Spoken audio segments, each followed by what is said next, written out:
Kung akala mo kailangan mo ng fancy title, degree o milyon-milyon sa bank para mag-umpisa ng business, think again. Eto, kasama ko si Soyla, dati siyang dancer, naging dance fitness instructor, naging empleyado, pero hindi siya tumigil sa pangarap niyang magkaroon ng sariling negosyo. Mula sa yapak culture, sneaker store co-ownership, papasok na sa property investment at magbubukas pa ng barbershop. This guy proves na kahit pandemic pa yan, walang makakapigil sa taong may lakas ng loob. Kung hustler ka, creative, or street entrepreneur na gustong mag-level up, stay tuned kasi marami kang mahututunan dito.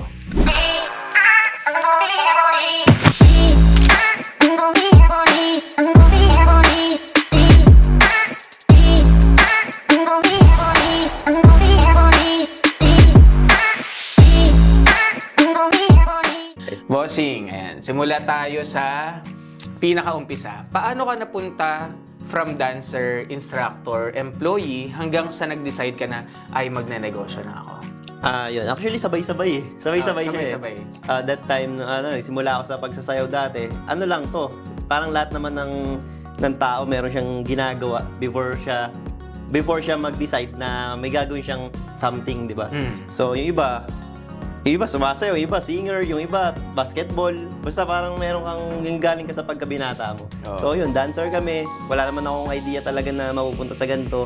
Until, syempre, kailangan maghanap ng trabaho, employment. Pero that time, nung nagtatrabaho na ako, yan, medyo pumipitik-pitik na yung pagiging ano natin dyan. Yun nga, pagiging hustler. Dahil yun, may mga makikita akong pwedeng ibenta. Actually, hindi ko siya alam na nag-start na pala ako. Kasi nga, ina-extra ko lang siya eh. Habang nagtatrabaho ako, pag may nakita ako na parang ang gandang ibenta nito, binibenta ko siya actually. Nag-start ako 2013. 2013? Nung nakakita, kasi syempre dancer ka, ayun din pala.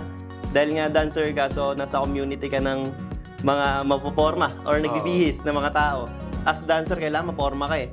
So syempre, mapipitik sa isip mo na, why not ibenta ko rin to, yung mga ginagamit ko. Until, yun nga, pakunti-kunti sinisimulan ko na pala siya. Nagbebenta ako sa mga katrabaho that time. Nagsimula ako sa mga sombrero, yung mga merch.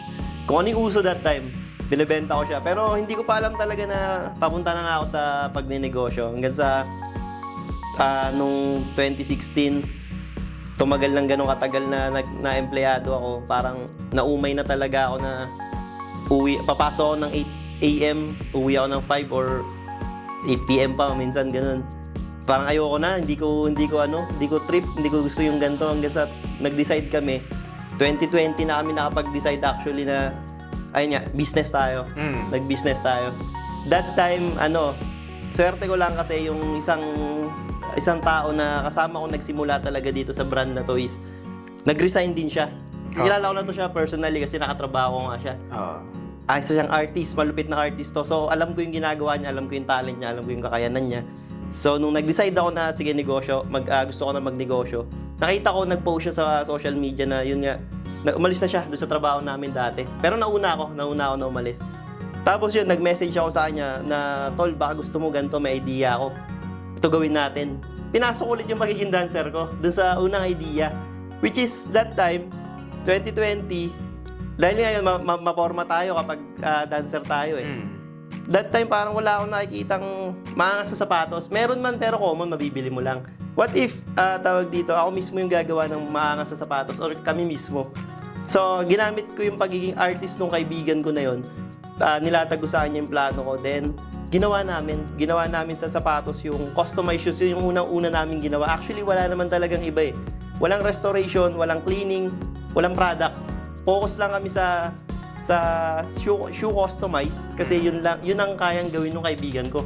So, idea ko, tapos execute namin dalawa, then nilagay niya yung talent niya doon. Okay. And then, yun na, pumutok yung business hanggang sa may mga tao na naghahanap ng, may ganito kayong service, cleaning, restoration, sa sapatos to lahat. Wala akong alam doon. Wala akong idea kung paano gawin yun. Tawag dito, dahil nga, ang daming nagtatanong ng gano'n. So, sige, why not pag-aralan ko? Trinay ko muna siya sa mga personal na sapatos ko. Until, okay pala siya. Tapos, yun, sige, pag may nagtanong ulit, sabihin mo, pwede na. Parang gano'n. Kunin na natin. cater na rin natin pati ang mga shoe cleaning, shoe restoration na yan, medyo kaya na eh. Until, yun, syempre may mga sablay, pero nagawa siya, nangyari. Kaya lumawak yung main business na Yapak Culture from shoe customize, nagkaroon namin ng ibang services. Yun, kasi Yung inaral. shoe cleaning, okay. Shoe cleaning. Bale, nag-start ka 2013. Hindi, yung 2013. 2013 nagbebenta pa. Yun. Okay. Hindi mo namamalayan na training ko na pala to Yes, para sa oo. sales. Hindi ko alam, Para oo. pag nagnegosyo ako, may foundation ako ng sales, Oo. ng ganyan. Kaya nung dumating after 14, 15, 16, after 3 years Mm-mm. After 3 years, nung ready na kayong magnegosyo, alam nyo na magbenta agad. Medyo hindi pa eh. Medyo May foundation na. Meron, oo. Tapos nilaban lang, dumaan kayo ng pandemic hanggang...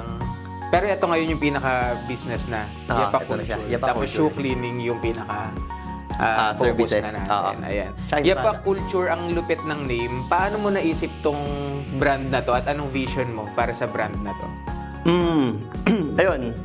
Yapak Culture, actually culture lang yung sa akin dyan eh. Oo. Yung culture kasi, yun nga, dahil nga nasa dance community kami that time, dapat yung business ka ako, pasok sa lahat. Hindi lang, sige sa akin lang to, pang-dancer. Pero what if may magpagawa na ganito?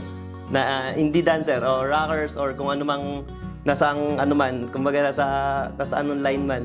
So dapat yung culture, tawag dito, para sa lahat pa rin. Tapos nilaro ko lang ng konti yung culture, yung yung spelling niya is ginawa akong COOLTURE. Hindi siya yung typical na culture. So para medyo unique lang. And then yung Yapak, galing siya dun sa unang partner ko nga, which is yung artist. Kasi nga syempre artist to, medyo malalim yung mga words nila. Oo. So dahil Yapak kasi pang paa. galing siya sa footwear. Sa footwear namin gagawin yung business. So, yun lang, parang nilagay niya Yapak. And then pinagsama namin para maging unique yung pangalan, Yapak Culture. Yun. Tapos, January 2020 nang talagang nag-start ang Yapak Culture. Yes, Tapos, March lockdown agad. Yun. Oh, grabe yung timing. Paano mo na-handle mentally, financially yung ganong bagsak? Actually, ito yung pinakamagandang part na nangyari sa business. Itong pandemic, sobrang alam naman natin, maraming naperwisyong tao to. Marami talaga tayong kababayan na nalugi, napilitang huminto. Basta hindi ko naman dinidisregard yung mga negative na nangyari na yun. Pero sa amin, naging positive siya. Naging opportunity. Opportunity siya. Kasi that time, social media tayo. So parang ito yung naging pinaka best timing para panoorin yung ginagawa namin. And then isa pa, kaya ako siya tinuturing na naging swerte kami that time. Nakapag-focus kasi kami sa craft namin. Which is, yun. Siguro kung hindi nag-pandemic that time, pinagsasabay ko pa rin yung racket, yung pagiging fitness instructor, or kung ano pa man yung ibang racket. Hindi ko mapupukusan yung kung ano yung meron ako ngayon. So, naging advantage siya kasi bawal lumabas eh. So, wala kang ibang pwedeng gawin, kundi yung pinag-aaralan mo. Oh. At the same time, habang natututo ako dun sa ginagawa ko, ayun nga, nagagamit namin yung social media para makapag-promote na kung ano man yung business na ginagawa namin. At yung pangatlong swerte, that time, hindi makalabas yung mga tao eh, di ba? So maraming sapatos talaga yung nasira. Oo. Maraming na stocks na sapatos. May stock yung mga sapatos. So kailangan nila. Siguro yung iba. Oo. So kailangan nila yung services namin. So parang hindi ko sa dinidisregard yung mga naapektuhan ng pandemic. Pero yun, eto sa amin kasi to. So naging mas naging positive siya sa amin that time. So swerte siguro. Swerte Ayun lang. nga. Sabi mo kanina, 'di ba, yung unang partner mo 2013, tas 2016. 2016, yun. Lakas ng loob lang talaga yung puhunan nyo. Sa Sobra. mga baguhan, paano nyo i-build yung confidence nila na mag-all-in kahit ang daming pwedeng mag-fail? Sa mga baguhan, iba-iba kasi ng sitwasyon yung mga baguhan eh. Oo. Like may baguhan naman na meron naman sila eh. Kumbaga, hindi nila iindayin kung matalo man sila. Oo. Meron May din yung resources walang-wala. na sila. Oo, may resources na sila.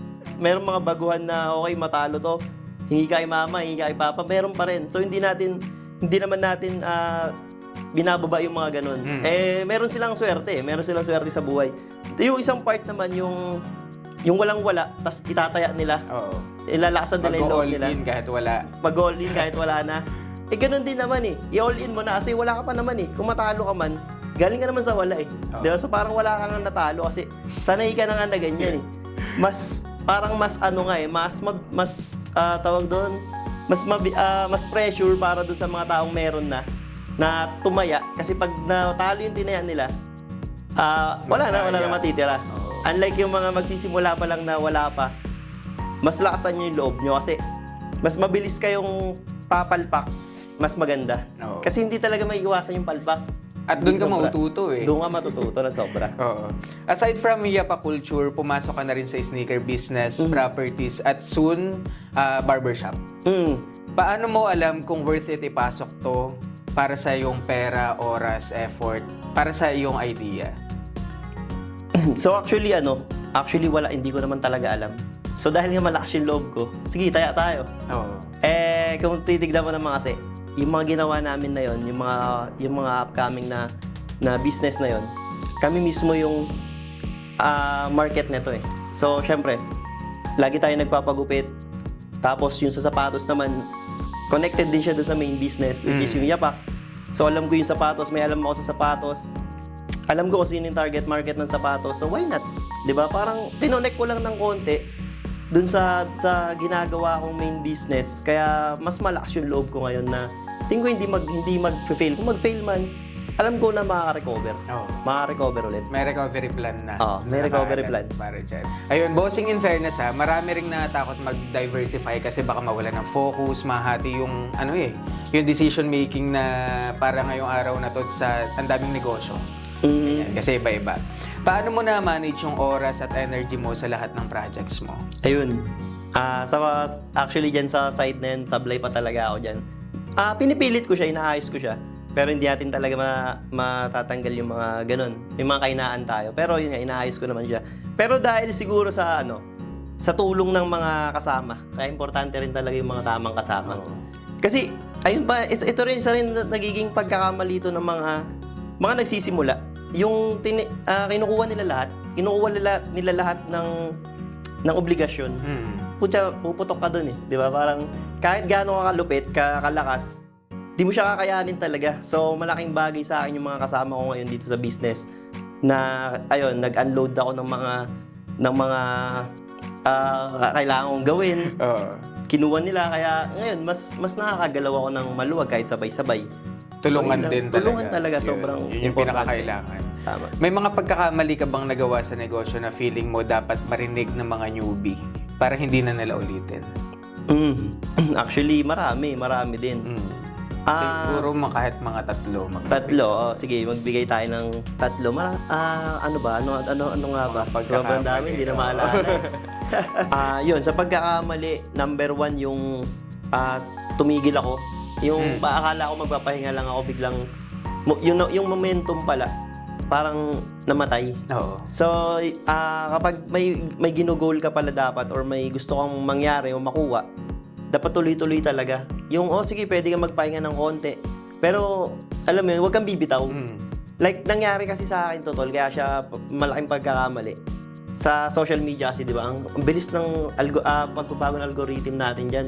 So, nakuha ko na that time na kumagat na yung kailangan kong gawin sa TikTok, like sa TikTok. Nakaano ako, kumbaga nakapwesto ako sa TikTok. Pero parang na-overwhelm ako. Kasi ang daming nangyari magaganda. Nagpahinga lang ako ng konti, then pagbalik ko, parang nawala agad. Ganun kabilis yung transition natin ngayon sa social media, hindi ka pwede magpakampante. Like kung ikaw nakapwesto ka ngayon dyan, maganda yung kinatatayuan mo, huwag kang papakampante kasi may mga gusto ring umangat. So pag nakuha ka ng spot, maybe hindi ka na makabalik. Worst is, hindi ka na makabalik. Pero dahil syempre, hindi tayo titigil, nagawa naman natin na makabalik. Pero sayang pa rin. Sayang pa rin yung, kung nagdire-diretso sana, baka may mas maganda pa nangyari. Yun ang tamang term. Huwag magpapakampante. Magpapakampante. Sobra. Kahit anong mangyari. Totoo. No? Pwede magpahinga, huwag magpapakampante. Tama. Ngayon, kung merong 3 street rules naman, sa streets tayo, kana pwede sa mga nagsisimula sa business. Okay, itong 3 street rules, actually marami din to. Pero bigay tayo ng 3. Pang streets to, kung hindi siya para sa inyo, wag nyo na lang pakinggan siguro. So, street rules, actually, ano rin pala, pasok din siya kahit saang ano ka ba, Kahit wala ka pa sa street. kahit wala ka sa street, kahit professional ka, alam din naman nila 'yon. Street rules number 1, focus ka sa sarili mo. Focus ka talaga sa sarili mo kasi pag hindi ka naka-focus sa sarili mo, hindi mo magagawa yung mga gusto mo. Yun. And then yung pangalawa, tawag dito, kailangan mo talagang galingan sa pagpili ng mga kasama. Hindi ko na masyado i-explain to, pero kailangan mo yun, importante yun. Dito maraming nabubulag kasi akala natin okay yung kasama natin ngayon. Nagagamit ka lang pala. May mga ganon, may mga negative na nangyayari. Then yung pangatlo, yun lang, kailangan talaga maging consistent ka sa ginagawa mo. Tindihan mo talaga yung focus mo. Kailangan makuha mo kung ano yung gusto mo. Focus ka talaga, yun lang. Tatlo. Yun, una, sarili muna. Sarili Pangalawa, tamang connection. Tamang pagpili ng kasama. Pangatlo, Yung pangatlo, yun nga, wag kang magpapabaya. Consistency, wag kang magpapabaya sa ginagawa mo.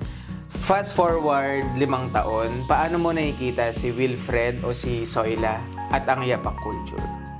Nakikita ko siya na ihilera tayo sa isa sa mga kilalang brand pagdating sa Pilipinas. Kahit hindi na Buong ilabas. Pilipinas. Pagdating sa buong Pilipinas, like, syempre hindi naman masama mangarap eh. No.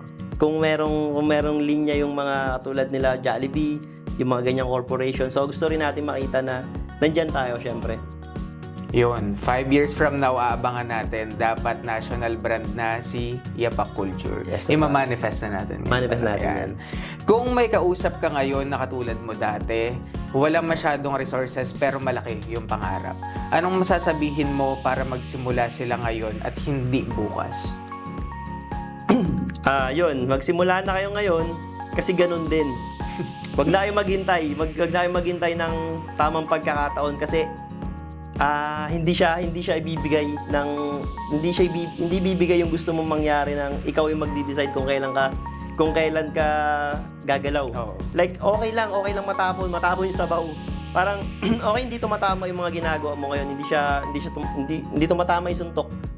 Pero kung tuloy-tuloy ka kasi at nauna mo nang ayusin yung sarili mo, possible na mas malaki pa yung ibigay sa'yo ni God kaysa dun sa ine-expect mo. Like, hindi mo kasi talaga alam eh. Maybe ang tingin mo lang is makuha mo lang tong ganto. Pero ang binigay niya sa'yo is ganito kasi nga naayos mo na yung sarili mo. Mas malaki pa yung binigay niya. Parang ganon. So, magsimula ka na ngayon para matalo ka na kaagad. Masaktan ka na, mabugbog ka na, malugi ka na. Matuto ka na. Kasi yun talaga yung pinaka-importanting formula. So, kailan mo siya gagawin, di ba? Pag may pera ka na. Pag may pera ka na, baka tinatamad ka na rin eh. Di ba? Unlike kapag wala ka pang pera, nabugbog ka na dito, nasaktan ka na dito, iniyak mo na lahat ng kailangan mong iiyak. So, mas natuto ka na kaagad. Ganon din yung mas consumer. matapang, diba? Mas matapang Mas ready ka na eh. Tama. Yun, mga tropa, nakita nyo na, walang magic, walang shortcut, lakas ng loob, tiyaga, at tamang mindset lang. Kaya mo rin gawin to. At dito sa Antra Local PH, yun ang goal namin. Tulungan kayong i-level up yung brand at negosyo nyo kung anong background na meron kayo. What we offer is real talk business coaching para sa mga street hustler at creatives, branding na swak sa market mo, hindi sa bulsa mo lang. Community na hindi forma lang, puro action. Spots are limited kasi ayaw naming sabog ang guidance. Gusto namin tutok kami sa iyo. Antra Local PH, tuloy-tuloy ang pag-angat araw-araw, sama-sama ang hustlers. Yun, thank you. Sir, thank you so much sa opportunity. Thank you, bossing.